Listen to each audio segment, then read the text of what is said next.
Bonjour à tous. Alors dans cette vidéo, je vais aborder les schémas de pensée qui font du tort, donc comme par exemple éprouver des regrets, un sentiment d'injustice ou de culpabilité. Et je vais vous expliquer comment j'ai abandonné ces schémas de pensée parce qu'en fait, ils provoquaient un mal-être physique dans mon corps et puis aussi, ils ralentissaient mon processus de deuil. Parce qu'une de mes amies coach m'a expliqué que le processus de deuil, il ne peut pas être accéléré, c'est pas possible, hélas. Il faut juste accepter qu'il prendra le temps qu'il faut, c'est comme ça, et un temps variable en fonction de chacun d'entre nous.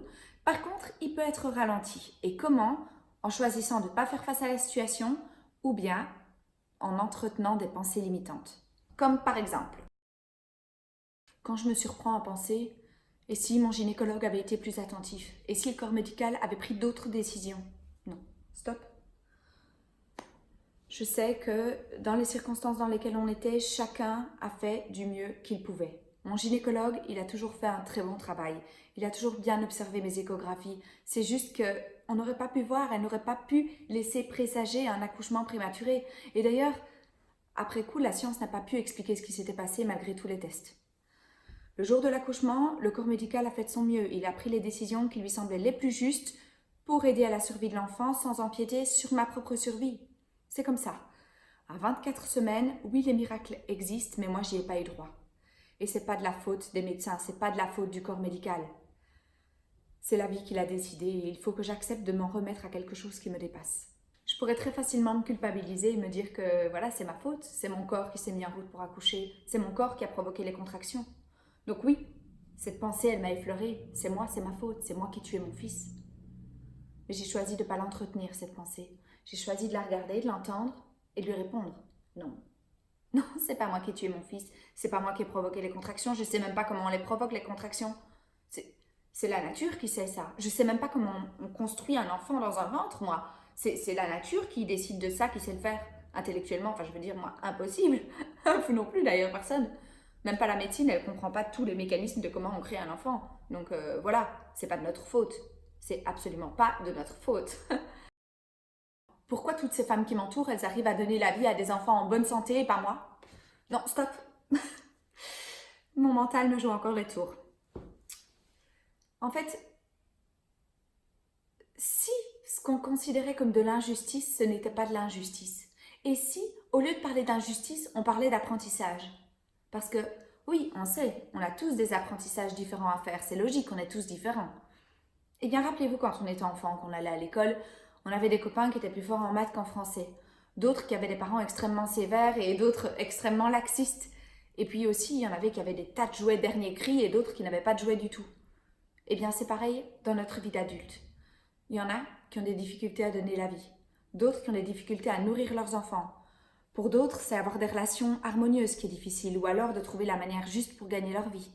Nos apprentissages se situent à des endroits différents et il faut juste l'accepter. Alors pourquoi? Je sais pas. Oui, il y a plein de religions et de croyances qui tentent de répondre à la question et qui se rapprochent sûrement un peu de la vérité, mais la vérité avec un grand V, on ne pourra jamais la connaître. Alors la seule chose qu'on sait, c'est qu'on a les outils en nous pour accepter la situation, pour accepter qu'en fait il y a quelque chose de plus grand qui nous domine et qui sait mieux que nous les épreuves par lesquelles on doit passer pour grandir.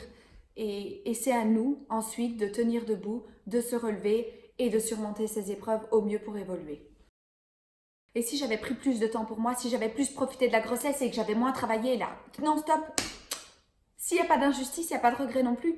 Non, ce sont que des apprentissages. Les regrets, ils sont là pour nous montrer où les changements doivent être opérés. Donc si j'ai pas assez profité de la grossesse, eh ben je commettrai plus cette erreur. En fait, on doit porter un autre regard sur les regrets, un regard davantage reconnaissant. On doit leur dire merci. Merci, très cher regret, de me montrer le secteur à reconsidérer, les priorités à revoir, le style de vie à changer. On doit sans cesse se remémorer que quels que soient nos regrets, à ce moment-là, on a fait de notre mieux. Et oui, aujourd'hui, on n'agirait plus comme ça, mais c'est normal. Aujourd'hui, on est riche de la perspective, on est riche de l'enseignement qu'on a acquis. Et donc oui, évidemment, demain, on agira de manière meilleure. Et c'est tant mieux, et c'est à ça que ça a servi. Et c'est pour ça qu'on a connu cette épreuve, pour grandir. Pour conclure, pour ne pas ralentir le processus de deuil, mais au contraire avancer activement sur son chemin, il faut dire stop aux pensées néfastes qui polluent notre esprit. Alors comment? Eh bien en sachant qu'il n'y a pas de coupable, c'est la vie qu'il a décidé ainsi pour des raisons qui nous dépassent. Il faut juste lui faire confiance et accepter les épreuves qu'elle met sur notre chemin. Il n'y a pas d'injustice, seulement des apprentissages pour nous faire grandir. Il n'y a pas de regrets, seulement des points ciblés sur lesquels s'améliorer. Voilà, merci à tous d'avoir écouté cette vidéo. J'espère que ça vous fait du bien, que ça vous réchauffe le cœur, que ça vous donne des raisons d'avancer, d'aller de l'avant dans ce processus de deuil. Et si ça vous fait du bien, je vous invite à vous abonner à ma chaîne YouTube.